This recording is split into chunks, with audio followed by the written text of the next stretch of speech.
I know what you did last summer. After an accident occurs that leads 4 teens to dump a body in the water, 1 year later, they find themselves stalked by this hooked figure that hunts them down one by one.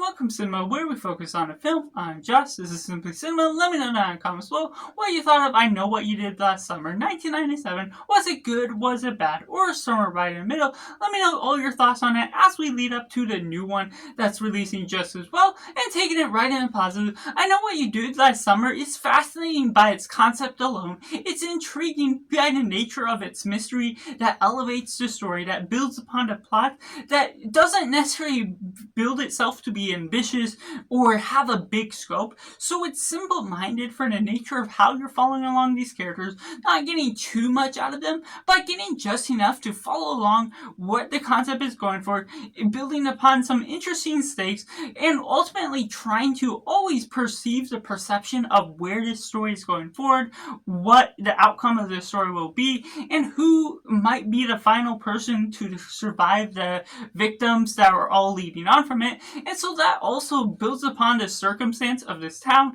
that creates this lively environment that you get to become familiar with the different sets and everything that's leading on through the different buildings, creating some innovative use of the set design and everything that's doing itself favors to making the town come to life and creating Newport to be this almost sinister type of place just because the circumstances that are all leading on, and everything that starts at the beginning in 4th of July creates this to be a special event sort of movie that you can go back and watch.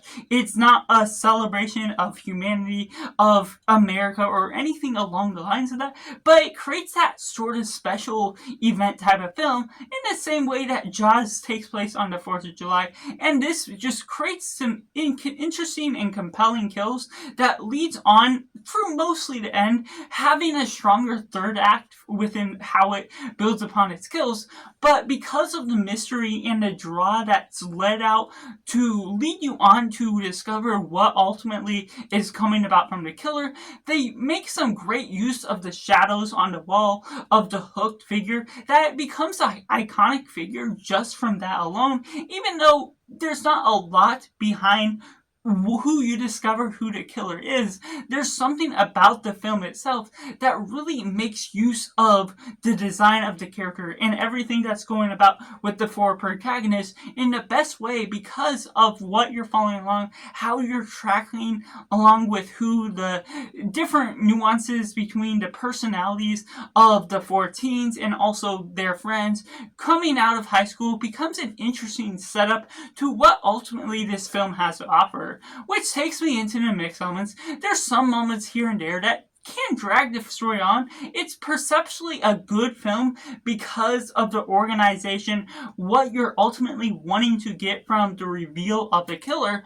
But there's also some things about that the mystery doesn't leave enough clues or circumstances that makes you be able to guess who the killer is because it doesn't have a direct lead on or a big lead up with what the killer is ultimately leading on to be.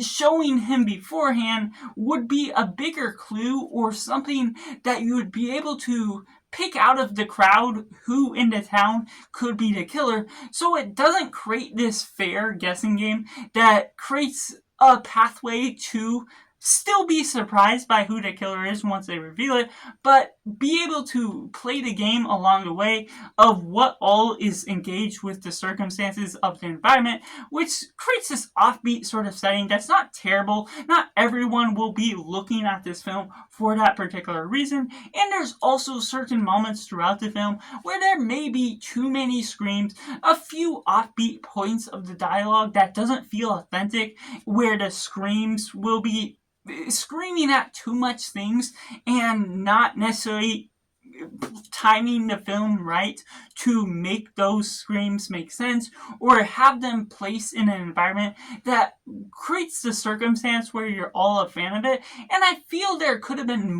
better motives behind the killer himself, because there's some circumstances where he kills those that aren't involved with the crime that happened, the occurrence that all came about. So while there is an interesting motive and understanding to what this killer is after, there's something more that could have been delved into, that could have been explored to get better motivation to what this killer has to hold as a whole. And taking it into the negatives, there's certain circumstances throughout the film that I just am not necessarily the most invested with, because of how you're having these people that these teens are trying to talk about what went on, someone that's going after him, and there's ultimately a lot of gaslighting going on.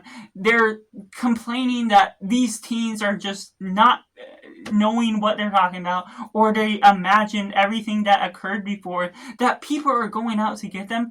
There's no sense of understanding behind why these people don't believe these teens. It's just parents that don't believe the circumstances, and that's it. So that's just building upon all these other things that come throughout the film that prolong the film from reaching its end. It could have been edited a little tighter. There's a few dry areas where it could have fleshed out some areas, and like I said, there's certain circumstances in the situation where it could build upon its tension a bit stronger in the ways that it shows the killer early on, but ultimately still not showing it in full force to the face that you are recognizing it once you get the reveal. So there's certain ideas that, while it can be good conceptually, the execution of the film as a whole doesn't always deliver with full force. So that's just my personal thoughts on I Know What You Did Last Summer, 1997, which I have to rate as simply 6.5 out of 10. Let me know down in the comments below what you thought of I Know What You Did Last Summer. Was it good? Was it bad? Or somewhere right in the middle? Let me know all your thoughts, and make sure to like this video if you enjoy it. Subscribe if you haven't already so you don't miss on any of my future new release reviews, and the rest of the I Know What You Did series reviews just as well. So make sure to like this video, and make sure to do yourself a favor and go watch a movie.